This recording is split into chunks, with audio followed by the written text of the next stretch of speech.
2039 में जमीन पर ऑक्सीजन की सतह इतनी कम हो जाती है कि खुली हवा में सांस लेना मुश्किल हो जाता है और जमीन पर मौजूद सारे पौधे खत्म हो जाते हैं, शहर बंजर हो जाते हैं और दुनिया भर में सिर्फ चंद लोग ही बाकी रह जाते हैं जो ऑक्सीजन मास्क का इस्तेमाल करके जिंदा रहते हैं। ब्रुकलिन में इंजीनियर डेरियस अपने खानदान को बंकर में छोड़कर सोलर पैनल साफ करने चला जाता है, जबकि उसका बाप अपनी पोती के पढ़ने के लिए नई किताब लेने दुकान चला जाता है। जब वो किताब लेकर वापस जा रहा होता है तो अचानक उसका पैर बोसीदा लकड़ी के फर्श पर आ जाता है। फर्श टूट जाता है और वो अंदर गिरकर उल्टा लटक जाता है, जिसकी वजह से उसका ऑक्सीजन मास्क उसके चेहरे से हट जाता है। बहुत कोशिश करने के बावजूद भी अपने मास्क को फिर से पहन नहीं पाता। यहाँ जब डेरियस अपने बाप को रेडियो पर सुनता है तो वो किताबों की दुकान की तरफ भाग कर जाने लगता है और अपने बाप को ऊपर से नीचे खींचने लगता है, पर उसकी टांगें ऊपर फंस चुकी होती है तो डेरियस भागते हुए ऊपर चला जाता है। तब तक उसके बाप की मौत हो जाती है और जब डेरियस वापस अपने बंकर की तरफ जाता है तो वो अपनी बीवी माया और बेटी जोरा को बता देता है कि उसका बाप मर चुका है। डेरियस के इंजीनियरिंग के इल्म और माया के किसान के तजर्बे की बदौलत बंकर में काफी ऑक्सीजन और पौधे मौजूद होते हैं जो उन्हें जिंदा रखने के लिए काफी होते हैं। डेरियस चाहता है कि वो अपने पिता को वहां से 5 मील दूर कब्रिस्तान में दफनाए जहाँ पर उसकी माँ पहले से दफन है। बस जोरा उसे मना करती है क्योंकि वो नहीं चाहती कि बाहर के किसी इंसान को उनके बंकर का पता चल जाए, पर डेरियस उसे बताता है कि उसने पिछले 3 सालों से किसी भी इंसान को नहीं देखा, इसलिए उसे घबराने की बिल्कुल जरूरत नहीं है। शाम को डेरियस अपने बंकर के अंदर मौजूद मशीन की मुरम्मत करने लगता है तो उसे पता चलता है कि अब बंकर में बस 2 महीनों तक चलने जितना ऑक्सीजन बाकी है। अगली सुबह वो अपनी बेटी जोरा को गुड बाय बोलकर उसे वो किताब दे देता है जो डेरियस के डैड उसे देना चाहते थे। जोरा अब डेरियस से राब्ता रखने के लिए उसके साथ रेडियो पर मुसलसल बातें करने लगती है, जहां वो उसे बताती है कि मशीन में कोई खराबी की वजह से ऑक्सीजन लेवल कम हो रही है, पर डेरियस की तरफ से उसे कभी कोई जवाब मौसूल नहीं होता। वक्त गुजरता है और अब 5 महीने बाद जोरा और माया अपनी मदद आप इस बंकर में जिंदा रहने की कोशिश जारी रखती है। जब भी वो बंकर से बाहर जाते हैं तो गन लेकर जाते हैं। बंकर को बाहरी खतरों से महफूज बनाने के लिए उसमें मोटे स्टील के दरवाजे और डिजिटल लॉक लगाए गए हैं जिसके अंदर वो किसी भी बाहरी दुश्मन के हमले से महफूज रह सकते हैं। पर बंकर के अंदर इन दोनों को डेरियस की कमी हर वक्त खटकती रहती है तो वो अक्सर औकात रेडियो पर पैगाम भेजते रहते हैं, इस उम्मीद पर कि शायद एक दिन डेरियस उनसे राब्ता कर लेगा। माया अक्सर बंकर के बाहर जाकर पौधों के बीज डालती है। उसे उम्मीद होती है कि किसी दिन ऑक्सीजन लेवल बढ़ने पर वो उगाएंगे और वो जोरा को कंप्यूटर सिस्टम के बारे में भी ट्रेन करने लगती है। जोरा अक्सर अपने बाप डेरियस को ढूंढने की जिद करती है, पर माया उसे हमेशा रोक लेती है, जिस पर अक्सर उनकी बहस होती है। एक दिन वो दोनों जब बंकर से बाहर जाते हैं तो अचानक वो देखते हैं कि 2 लोग एक शॉपिंग कार्ट लिए उनकी तरफ बढ़ रहे हैं। वो दोनों एक पुरानी कार के पीछे छुपकर आने वाले लोगों को देखने लगते हैं जो सीधा उनके बंकर के दरवाजे पर जाकर उसे खोलने की कोशिश करते हैं, पर वो नाकाम हो जाते हैं। अजीब बात यह होती है कि आखिर उन्हें बंकर के रास्तों का पता कैसे चला। उसी वक्त माया और जोरा की ऑक्सीजन लेवल कम होने पर उनकी मशीन वार्निंग देती है, जिस पर टेस नामी एक लड़की को उनकी मौजूदगी का पता चल जाता है। तब वो गन लेकर इस कार के पीछे चली जाती है, पर वहाँ उसे कोई नहीं मिलता। यहाँ उसका पार्टनर लूकस छत के जरिए एक और रास्ता ढूंढ रहा होता है ताकि वो बंकर के अंदर जा सके, और उसी वक्त वो टेस को बताता है कि वो बचकर खुद को बचा ले। पर तब तक बहुत देर हो चुकी होती है और माया और जोरा टेस को जमीन पर गिराकर बंकर के अंदर चले जाते हैं, जहां माया कैमरे के जरिए उनसे पूछने लगती है कि आखिर वो कौन है। टेस उन्हें बताती है कि वो उन्हें नुकसान नहीं पहुंचाना चाहती, बल्कि वो और उसका साथी एक बम प्रूफ बंकर में 25 मजीद लोगों के साथ रहते हैं और वो उनके शेल्टर में मौजूद ऑक्सीजन मशीन को देखने आए हैं ताकि वो अपनी शेल्टर में इसी तरह की मशीन बना सके। टेस उन्हें यह भी बताती है कि वो डेरियस के साथ एक ही यूनिवर्सिटी में थी और अब बस मशीन देखकर उसे कॉपी करने आई है, पर माया को उसकी बात पर यकीन नहीं होती क्योंकि उसे डेरियस ने कभी टेस के बारे में नहीं बताया होता। तभी जोरा इन दोनों के बीच में आकर माया को बोलती है कि अगर उस शेल्टर में लोग हैं तो हमें उनकी मदद करनी चाहिए, पर माया को नहीं लगता कि वहाँ कोई शेल्टर है और काफी बहस के बाद बिलाखिर जोरा माया को कायल कर लेती है कि वो इन लोगों को मशीन कॉपी करने देगी ताकि वो अपने शेल्टर में मौजूद लोगों की मदद कर सके। माया टेस और लूकस को बताती है कि वो अपने हथियार पहनकर जमीन पर घुटनों के बिल बैठ जाए। उनके ऐसा करने पर वो अपनी गन लेकर बाहर आती है और लूकस के हाथ बांधने के बाद अब टेस को बांधकर उन्हें अंदर ले जा रही होती है कि अचानक पीछे से एक और आदमी जिसका नाम मीका होता है माया की तरफ बढ़ने लगता है, पर माया उसे देख लेती है, जिस पर माया और जोरा उस पर फायर करते हैं जिससे वो जख्मी हो जाता है, पर फिर भी वो किसी तरह बंकर तक पहुंचने में कामयाब हो जाता है। टेस और लूकस अब भी बाहर होते हैं। अंदर माया और जोरा उस पर गन तान कर उसे बांध देते हैं।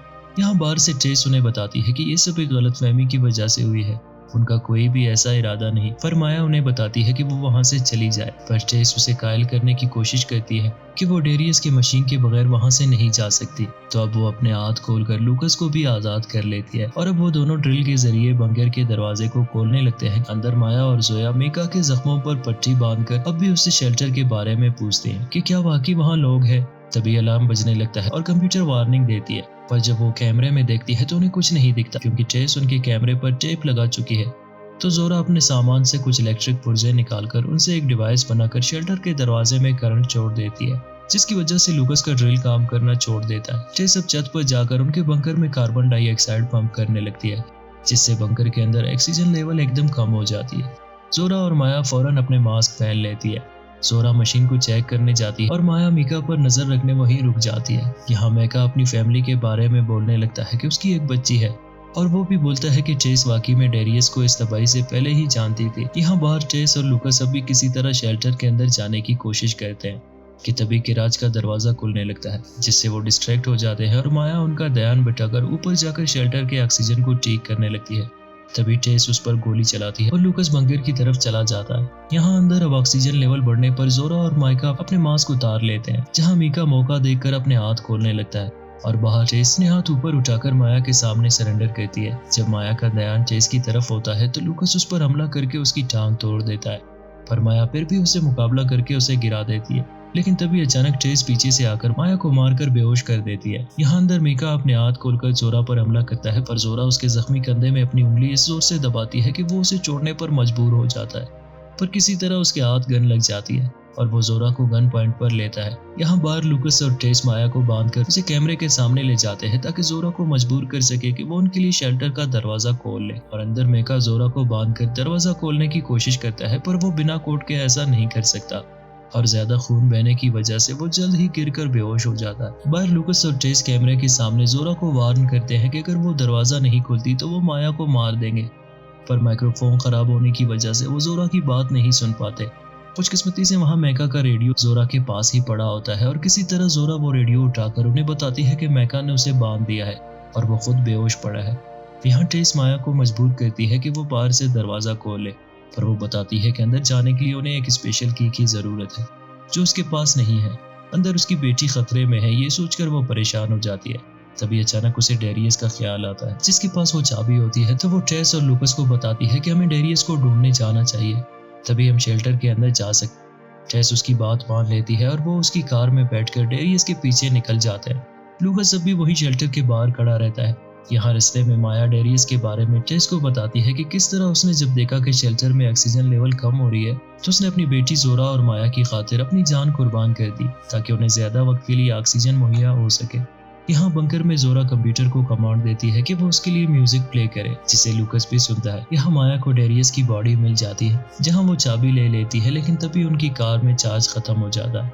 माया अब टूटे हुए टांग के साथ पैदल नहीं चल सकती, तो टेस उसे बताती है कि वो चाबी उसे दे ताकि वो शेल्टर जाकर मजीद ऑक्सीजन भरकर उसकी मदद करने वापस आए, और वो उससे ये भी वादा करती है कि वो जोरा का ख्याल रखेगी।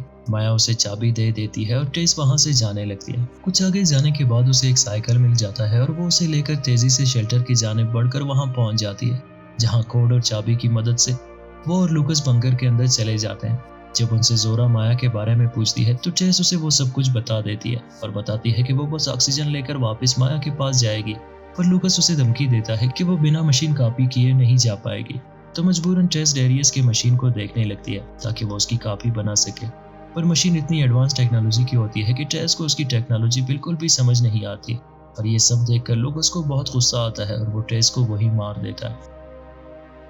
जोरा ये सब देखकर बहुत घबरा जाती है, पर लूकस उसकी परवाह किए बगैर उसके पास जाकर उसे पूछने लगता है कि वो उस मशीन के बारे में जो भी जानती है वो उसे सिखाए, पर जोरा मना करती है। यहाँ माया अपनी कार में बैठकर अपनी फैमिली की यादों में खो जाती है, जहाँ उसे मालूम होता है कि उसके पास अब बस कुछ मिनटों के लिए ऑक्सीजन बाकी है और उसे यकीन है कि उसे लेने अब कोई वहाँ नहीं आने वाला। तभी वो कुछ दूर एक ऐसी चीज देख लेती है जिसका उसे अंदाजा नहीं होता। दरअसल एक नन्हा पौधा बीज से निकलकर प्लांट बनने लगता है, जिसे देखकर माया समझ जाती है कि जमीन पर ऑक्सीजन लेवल अब फिर से ठीक होने लगी है। तो वो कुछ देर के लिए अपना मास्क उतार लेती है, जिससे उसे जीने की एक नई उम्मीद मिल जाती है। और वो अपनी कार में जाकर उसे सूरज की मदद से चार्ज करने लगती है। यहाँ लूकस टेस की बॉडी शेल्टर से बाहर फेंकने के बाद खाने के लिए बीन्स का एक कैन उठाकर जब ओपनर मांगता है तो जोरा उसे देने से इनकार करती है। तो लूकस इस कैन को अपने हाथों से जोर से मारकर खोलने लगता है।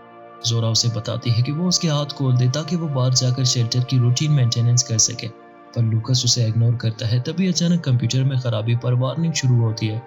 तो लूकस मजबूरन जोरा को कॉल कर उसे मशीन रिपेयर करने के लिए बाहर भेज देता है, पर वो उसे बस चंद मिनटों के लिए ऑक्सीजन फराहम करता है ताकि जोरा दूर भागने का सोच भी न सके। जोरा छत पर जाकर मशीन की तारें ठीक करने लगती है। तभी वो देखती है कि माया उसके सामने खड़ी है। दोनों माँ बेटी की मुलाकात के बाद जब जोरा वापस शेल्टर में जाने लगती है तो लूकस उसके लिए दरवाजा नहीं खोलता, क्योंकि उसे लोगों को तड़पाने में मजा आता है। पर अब माया एक प्लान बनाती है और कुछ ही देर में शेल्टर की लाइट्स बंद हो जाती है। जहाँ वो देखता है कि जोरा जमीन पर बेहोश पड़ी है, तो वो उस पर मिट्टी छिड़काकर प्रे करने लगता है कि तभी माया पीछे से उस पर फायर करती है। गोली लगने से लूकस बुरी तरह जख्मी हो जाता है और उसका ऑक्सीजन टैंक भी डैमेज हो जाता है। जब वो शेल्टर की जानिब भागने लगता है तो जोरा उसकी टांग पकड़कर उसे गिरा देती है और फिर माया और जोरा बंकर के अंदर जाने लगती है। पर लूकस एक बार फिर उठकर उनके पीछे चला जाता है और किसी तरह इन दोनों को गिराकर अंदर चला जाता है और दरवाजा खुला रह जाने की वजह से उनका शेल्टर बाहरी आलूदा हवा से भर जाता है, जिससे उनका अलार्म सिस्टम एक्टिवेट हो जाता है। लूकस उस पर गन तान लेता है तो माया उसे बताती है कि अगर वो फायर करेगा तो शेल्टर में गैसें भरने की वजह से धमाके में वो खुद भी मारा जाएगा। तो लूकस उन पर फायर नहीं करता और उन दोनों को बाहर शेल्टर ठीक करने के लिए भेजता है। पर जब माया और जोरा वहां से निकल जाते हैं तभी लूकस समझ जाता है कि वो दोनों उसे शेल्टर में मरने के लिए छोड़ चुके हैं। तो वो गन फायर करता है और एक धमाके के साथ ही खत्म हो जाता है। यहाँ माया और जोरा इस बंकर तक आ जाते हैं जिसके बारे में उन्हें टेस बताती है, पर वहाँ कोई नहीं होता और उनका ऑक्सीजन खत्म होने की वजह से वो दोनों जल्द ही बेहोश हो जाते हैं। पर जब उनकी आंख खुलती है तो वो बंकर के अंदर मौजूद होते हैं, जहाँ और भी लोग मौजूद होते हैं, जैसे कि उन्हें टेस बताती है। और अब आखिर में हमें दिखाया जाता है कि जमीन पर ऑक्सीजन की मिकदार फिर से नॉर्मल हो चुकी है और माया और जोरा बाकी लोगों के साथ मिलकर अपने खाने के लिए पौधे और सब्जियों के बीज उगा रही है।